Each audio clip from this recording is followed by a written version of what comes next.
Aside from your relationship with Jesus, aside from your family, aside from your assignment, there is absolutely nothing else in this life that is a do or die affair. Why are you allowing the issue of the job to kill you? Are you that cheap to give it the power to kill you? Why are you allowing the fact that you were not recognized in an occasion? This thing happened January until now. You have developed, you are almost sick because your ego was stung. So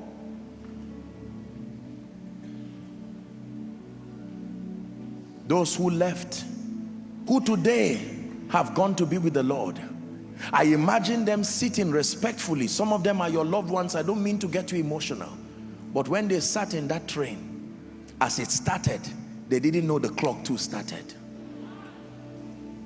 The same way you are seated here, I'm not trying to be a bearer of bad news, but you are closer today than you were in the morning.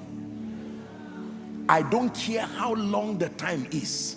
Just know that when you woke up this morning, you are closer to that moment. Believe it, cast it, say in Jesus' name I don't agree, safe journey. I can assure you by the God of heaven, by the time you wake up tomorrow morning, among the many things that you remember, it is -1 day to that moment. So when you are fighting and dragging for your ego, let wisdom stand in between to separate you and say, there is no time for this. Remember what you should not lose. Lose the business, but don't lose peace. Lose whatever, but don't lose peace. Remember the wisdom of a dying man. Money will not do you much at that time. It does not give fulfillment. So as you begin your journey and as you explore everything you are trying to explore, look up please. There is a kind of desperation many of you are giving life that will end up hurting you. It's an unnecessary desperation. There are the things that matter. The chiefest among them is peace. Tie it around you. No matter what happens, refuse to let your peace go. And at the end of your life, you will find out that peace brought you houses. You will find out that peace brought you certificates, but you will wave them at the gates of success, and peace will escort you gallantly into the realm where only few ever get to. It's called the realm of fulfillment. You will stand there with joy, knowing you have lived your life effectively, serving the purposes of the kingdom. And whether he comes to meet you or you go to meet him, you can wave earth goodbye with joy, because it's the same peace that goes with you. Jesus said, my peace. Africa, hear me. It may look like we've lost everything. Nigeria, I know the cost of fuel, the cost of diesel.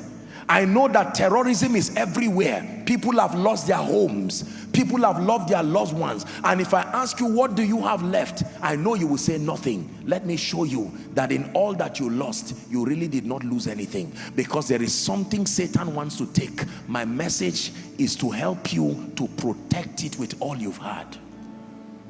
I may lose my family members, but I have peace. I may not have gotten the job yet, but I have peace. I may not have had ministry expansion yet, but I have peace. The gifts of the Spirit may not yet be at work in my life as a preacher, but I have peace. Someone shout peace. Peace. So listen to me.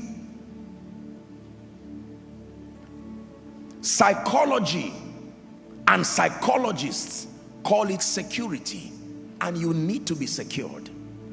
They call it variety or dynamism. They call it significance, your pedigree.